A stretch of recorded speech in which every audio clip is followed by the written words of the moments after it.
नमस्कार दोस्तों, मैं हूं रोशन और आप देख रहे हैं जीके फेयर्स यूट्यूब चैनल।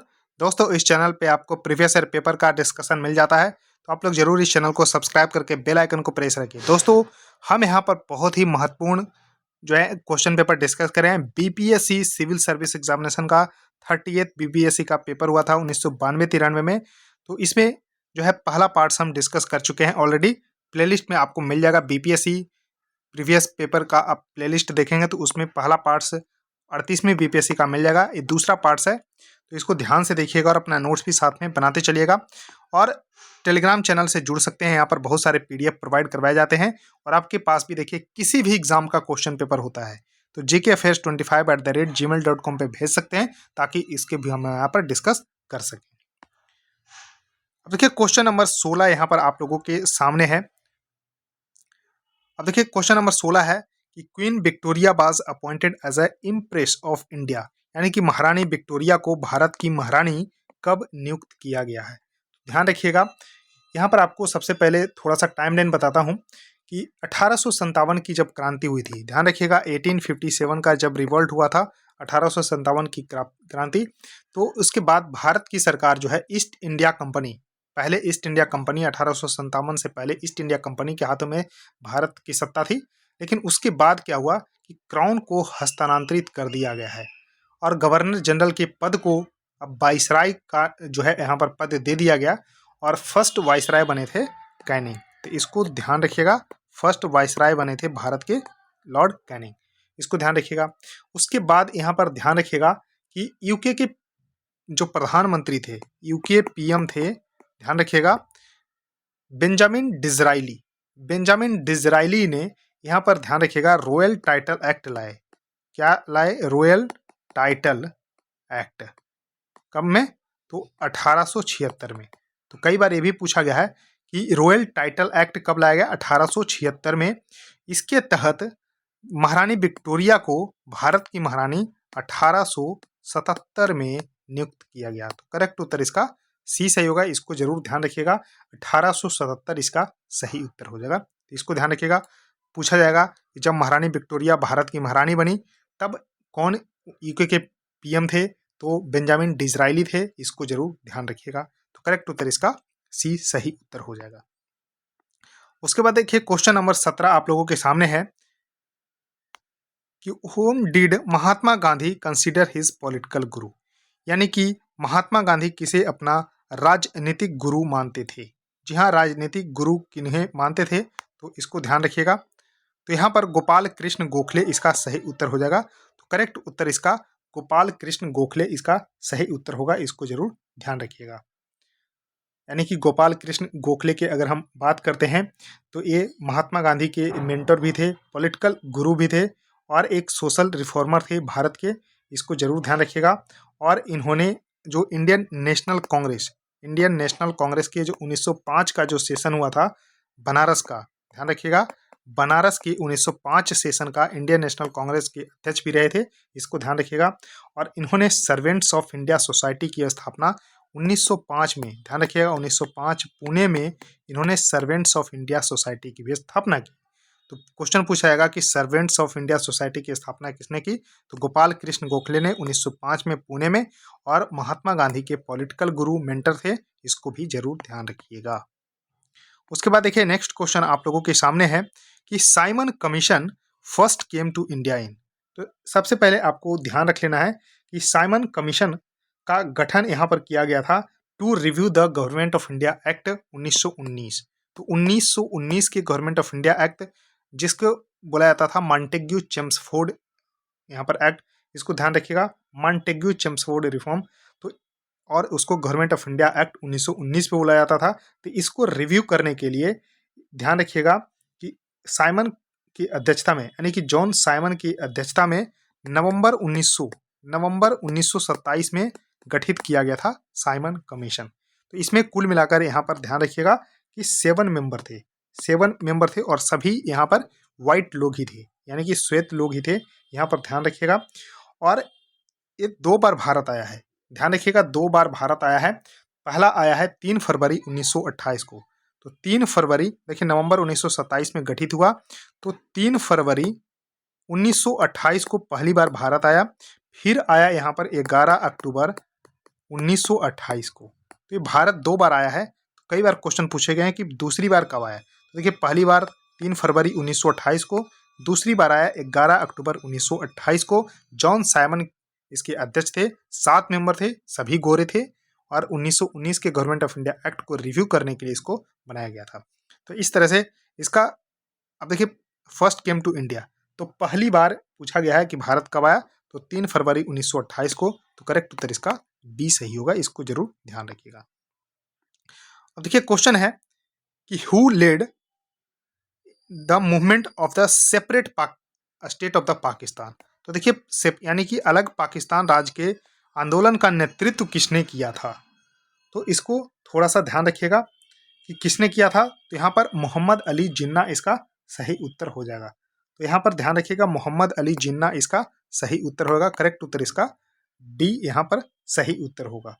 अब देखिए मुस्लिम लीग जो है यहाँ पर डिमांड किया था separate state of the Pakistan. तो कब, तो लाहौर सेशन हुआ था मुस्लिम लीग, जो कि 1940 में हुआ था।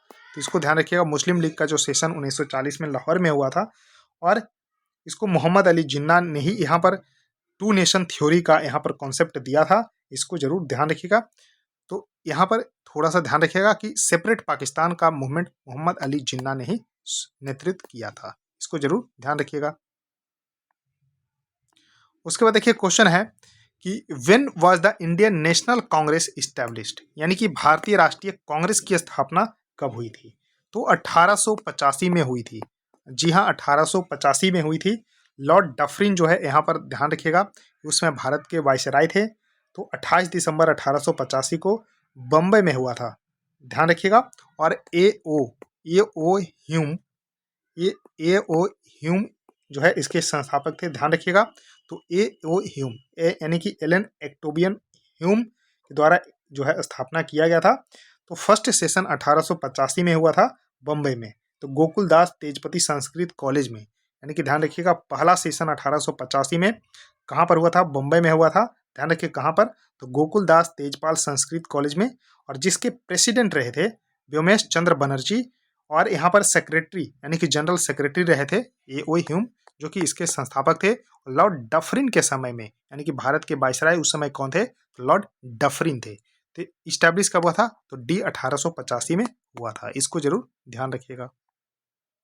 अब देखिए क्वेश्चन है कि which of the famous Indian leader is known as the frontier Gandhi, यानी कि सीमांत गांधी के नाम से कौन जाने जाते हैं। तो देखिए सीमांत गांधी जाने जाते हैं खान अब्दुल गफ्फार खान।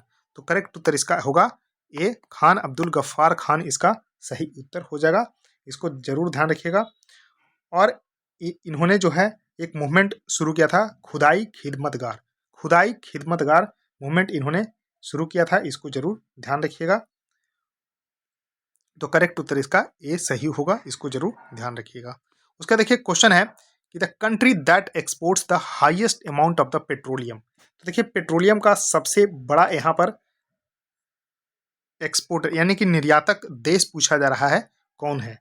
तो देखिए सऊदी अरब इसका सही उत्तर होगा, सऊदी अरब इसका सही उत्तर होगा। और पूरे जो है दुनिया का करीब 15 से 18% जो है पेट्रोलियम का यहाँ पर निर्यात करता है। तो 15 से 18% पूरे दुनिया का, तो सऊदी अरब इसका सही उत्तर होगा। इसको जरूर ध्यान रखिएगा। उसका देखिए नेक्स्ट क्वेश्चन है कि the distance between 2 rails of the broad gauge railway network. तो देखिए 2 पटरियां होती है, उसके बीच की दूरी ब्रॉड गेज रेलवे नेटवर्क में कितनी होती है, तो यही पूछा जा रहा है। तो देखिए 5.5 फीट होता है। तो करेक्ट उत्तर इसका बी सही होगा, यानी कि इन दोनों के बीच की जो होती है 5.5 फीट होती है। इसको जरूर ध्यान रखिएगा। तो करेक्ट उत्तर इसका बी सही होगा। अब देखिए जो रेलवे यहाँ पर जो गेज यूज किया जाता है मोस्टली, यहाँ पर ध्यान रखिएगा। देखिए ब्रॉड गेज जो देखिए 5.5 फीट होता है या फिर 1676 mm में होता है। उसका देखिए मीटर गेज यानी 1000 mm में, यानी ध्यान रखिएगा। उसका देखिए नैरो गेज और लाइट गेज। तो इस तरह से ध्यान दीजिएगा, ये कुछ गेज है रेलवे नेटवर्क सिस्टम का, इसको जरूर ध्यान रख लीजिएगा।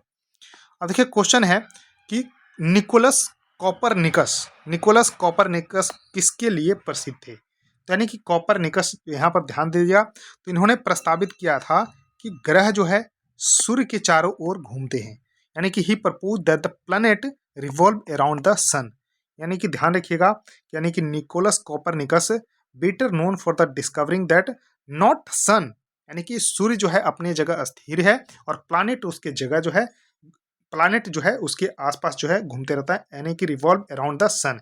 और he is credited with the giving heliocentric model, यानी कि sun is at the centre of the solar system, यानी कि हेलियोसेंट्रिक, ध्यान रखिएगा कौन सा मॉडल इन्होंने दिया, तो हेलियोसेंट्रिक मॉडल इन्होंने दिया है, यानी कि सूर्य जो है सोलर सिस्टम का एक केंद्र है और उसके जो है चारों तरफ जो है ग्रह जो है घूमते रहता है। तो करेक्ट उत्तर इसका बी सही होगा, इसको जरूर ध्यान रखना है। अब देखिए स्वेज कैनाल, तो स्वेज कैनाल जो है कनेक्ट करता है किसको, तो ध्यान रखिएगा 1859 ईस्वी में बनना शुरू हुआ, 1869 में ये बनकर तैयार हो गया, यानी कि रास्ता चालू हो चुका है।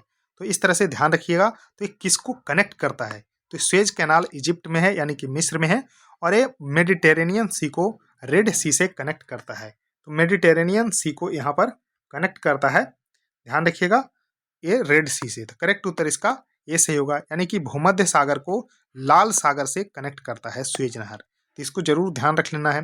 अब देखिए मैप में भी देख लीजिए, ये आपको Mediterranean see that is a भूमध्य सागर, और ये लाल सागर है, और यहाँ पर इजिप्ट है, और यहाँ पर आपको स्वेज कैनाल देखने को मिल रहा है। तो यहाँ पर भूमध्य सागर को लाल सागर से जोड़ती है, ध्यान रखिएगा। और ये अलग अगर पूछा जाए तो देखिए ये है अफ्रीका, ये अफ्रीका है, और इधर एशिया है, इसको अलग करती है। तो इस तरह से मैप को थोड़ा देखिए। उसका देखिए क्वेश्चन है कि ozone layer refers to the, यानी कि ओजोन परत से तात्पर्य क्या है, तो ओजोन परत से तात्पर्य है कि the layer of the atmosphere about 15 से 20 किलोमीटर, ध्यान रखिएगा 15 से 20 kilometre from the surface of the अर्थ, यहाँ थोड़ा सा छूट गया है, from the surface of the अर्थ, 15 से 20 kilometre from the surface of the अर्थ। तो इसको जरूर ध्यान रखिएगा, तो करेक्ट उत्तर इसका डी होगा, यानी कि लगभग 15 से 20 किलोमीटर ऊपर की वायुमंडलीय परत, यानी कि पृथ्वी से 15 से 20 किलोमीटर, और ये स्ट्रेटोस्फेयर में देखने को मिलता है। तो इसको ध्यान रखिएगा। और सूर्य से आने वाली परावैंगनिक किरणों दैट इज अल्ट्रा वायलेट किरणों को रोकती है पृथ्वी तक पहुंचने से। इस तरह से देखिए जो एटमॉस्फेयर का लेयर भी कभी कभी पूछा जाता है, तो देखिए ट्रोपोस्फेयर, ट्रोपोस्फेयर यह है स्ट्रेटोस्फेयर, यानी कि क्षोभ मंडल, यह है समताप मंडल, और इसी समताप मंडल में ही ओजोन लेयर देखने को मिलता है। फिर मीजोस्फेयर, थर्मोस्फेयर और एक्सोस्फेयर। तो इस तरह से ध्यान रखिएगा। उसके बाद नेक्स्ट क्वेश्चन की तरफ चलते हैं कि at sea level which place is closest to the centre of the earth, यानी कि समुद्र तल पर कौन सा स्थान पृथ्वी के केंद्र के सबसे निकट है। तो देखिए सबसे निकट अगर पूछा जाए कौन है, तो नॉर्थ पोल है, यानी कि उत्तरी ध्रुव इसका सही उत्तर होगा। यानी कि सी लेवल पे नॉर्थ पोल जो है एकदम क्लोजेस्ट है सेंटर ऑफ द अर्थ का, यानी कि पृथ्वी के केंद्र के सबसे निकट है। तो इसको जरूर ध्यान रखिएगा, क्योंकि जो इस तरह से आकार है तो यहाँ पर जो है सबसे सेंटर के नजदीक होगा। तो उत्तरी ध्रुव इसका सही उत्तर हो जाएगा। अब देखिए क्वेश्चन है कि if there is a dispute in the election of the president of India that dispute can be handed over to, यानी कि यदि भारत के राष्ट्रपति के चुनाव में कोई विवाद हो, उस विवाद को किसे सौंपा जा सकता है। तो यहां पर ध्यान रखिएगा किसे सौंपा जा सकता है। तो देखिए यहां पर ध्यान रखिएगा कि आर्टिकल 71 यानी कि भारतीय संविधान के अनुच्छेद 71 में बोला गया है कि यहाँ पर any doubt and the dispute अगर प्रेसिडेंट या फिर वाइस प्रेसिडेंट के इलेक्शन में हो जाते हैं तो ये सुप्रीम कोर्ट ऑफ इंडिया को सौंप दिए जाते हैं। तो सिर्फ प्रेसिडेंट के ही नहीं बल्कि वाइस प्रेसिडेंट के इलेक्शन में कोई डिस्प्यूट हो जाता है तो यहाँ पर किसको सौंप दिया जाता है, तो सुप्रीम कोर्ट ऑफ इंडिया को सौंप दिया जाता है। तो करेक्ट उत्तर इसका सी होगा, भारत के सर्वोच्च न्यायालय। और ऐसा भारतीय संविधान के अनुच्छेद 71 में जिक्र किया गया है, तो ये भी कई बार पूछा गया है, इसको जरूर ध्यान रखिएगा। अब देखिए क्वेश्चन है कि Indian constitution does not give one of the following right to the president, यानी कि भारतीय संविधान में राष्ट्रपति को कौन से एक अधिकार इसमें से नहीं देता है। तो क्या नहीं देता है, तो देखिए भारतीय संविधान भारतीय जो राष्ट्रपति होते हैं वो अपॉइंट करते हैं प्राइम मिनिस्टर को। तो आपने देखा होगा कि ये अपॉइंट करते हैं प्राइम मिनिस्टर को। तो पहला सही है। उसका देखिए to appoint the chief minister of the state, तो क्या चीफ मिनिस्टर को यहाँ पर अपॉइंट करते हैं प्रेसिडेंट? नहीं, क्योंकि इनको अपॉइंट करते हैं गवर्नर। तो इसको ध्यान रखिएगा। तो देखिए दूसरा यहाँ पर गलत हो चुका है। To be the commander in the chief of the defence forces, तीनों सेनाओं के प्रमुख होते हैं भारत के राष्ट्रपति, बिल्कुल सही है। To declare the emergency in any part of the country, जी हाँ, 3 इमरजेंसी होते हैं, 352 नेशनल इमरजेंसी, 356 प्रेसिडेंट रूल और 360 फाइनेंशियल इमरजेंसी। ये पावर सिर्फ और सिर्फ भारत के राष्ट्रपति के हाथों में है। तो देखिए ये भी आपको सही है। तो इस तरह से ध्यान रखिएगा। तो यहाँ पर करेक्ट उत्तर इसका हो जाएगा बी। तो बी, राज्यों के मुख्यमंत्री की नियुक्ति यहाँ पर राज्यपाल करते हैं, ना कि यहाँ पर प्रेसिडेंट यानी कि राष्ट्रपति। तो ध्यान रखिए, according to the article 164 of the Indian constitution, chief minister of the state is appointed by the governor of the related state. इस तरह से, और उसके अलावा जो कंसर्न जो लेजिस्लेटिव असेंबली होती है उनके जो है आपको ध्यान रखिएगा, उनके मंत्री को भी अपॉइंट करते हैं। तो करेक्ट उत्तर इसका बी सही उत्तर हो जाएगा। उसका देखिए क्वेश्चन है कि if a money bill is passed by the Lok Sabha. देखिए मनी बिल सबसे पहले जिक्र है आर्टिकल 110 में, और ये सिर्फ लोकसभा में ही पहली बार इंट्रोड्यूस की जा सकती है, लेकिन राज्यसभा में भी पास होता है। यानी कि पहली बार इंट्रोड्यूस होगा लोकसभा में, फिर राज्यसभा में जाएगा। तो Rajya Sabha keep the bill pending, तो कितने दिनों तक वो बिल को पेंडिंग कर सकते हैं? तो देखिए अनुच्छेद 109 के क्लॉज 5 में ऐसा मेंशन है, ध्यान दीजिएगा, कि Rajya Sabha is required to return money bill passed and transmitted by the Lok Sabha within a period of 14 days. यानी कि 14 दिन का ही सिर्फ उनको समय मिलता है। इसको जरूर ध्यान दीजिएगा। और 14 दिन जो काउंट कब होगा? Date of its receipt of the bill in the Rajya Sabha secretariat and not from the date on which it laid on the table of the Rajya Sabha. जब यहाँ पर ध्यान दीजिएगा कि राज्यसभा के सेक्रेटेरिएट के पास जब से पहुँचता है तो उसके 14 दिनों के भीतर ही उनको जो है जवाब देना पड़ता है। तो इस तरह से ध्यान दीजिएगा, तो 14 दिनों का ही सिर्फ उनको समय मिलता है। यानी कि यदि कोई धन विधेयक लोकसभा द्वारा पारित कर दिया जाता है तो राज्यसभा उसे अधिकतम कितने दिनों तक लंबित रख सकती है? तो 14 दिन इसका सही उत्तर होगा। तो इस तरह से ध्यान रखिएगा, करेक्ट उत्तर इसका डी सही होगा। तो दोस्तों इस वीडियो में इतना ही रखते हैं। आई होप आपको ये सीरीज पसंद आ रही होगी। तो देखिए लाइक जरूर करना है, शेयर करना अपने दोस्तों के साथ भी, और चैनल को सब्सक्राइब कर लेना है। तो थैंक यू दोस्तों, इस वीडियो में इतना ही, धन्यवाद।